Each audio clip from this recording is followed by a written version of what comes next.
壯麗嘅史詩。第二個靈感來源就係來自全中國人民嘅集體回憶。文章裡面嘅共駐華章同埋再創輝煌就係強調奮進同埋團結。我攞得填色比賽金獎，書法比賽係銀獎。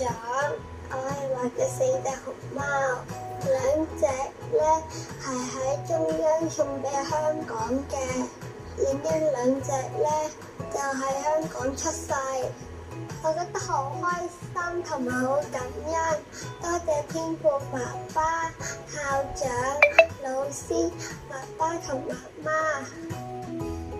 我覺得攞到呢個獎係對我努力嘅肯定，我都要多謝我嘅中文老師同埋我公公。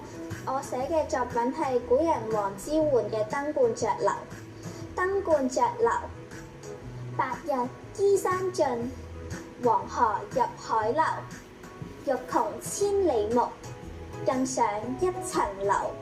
呢首詩係講述咗古人王之渙喺樓上見到嘅景色，佢為咗見到更加美麗、更加廣闊嘅景色，就要更上一層樓，上到更加高嘅地方去睇，展現咗佢發奮圖強，希望努力讀書，再進一步嘅決心。我好中意書法，因為可以陶冶性情啦，之後可以舒緩我平時生活中嘅壓力。每當我寫書法嗰陣，內心會特別平靜，咁樣就可以令到我可以靜下心，再做其他嘢。恭喜晒咁多位得獎嘅同學啊！同學參加一系列心係家國嘅活動咧，真係一個進展所長嘅機會嚟嘅喎。係啊，下次再有機會，我哋都想參加啊！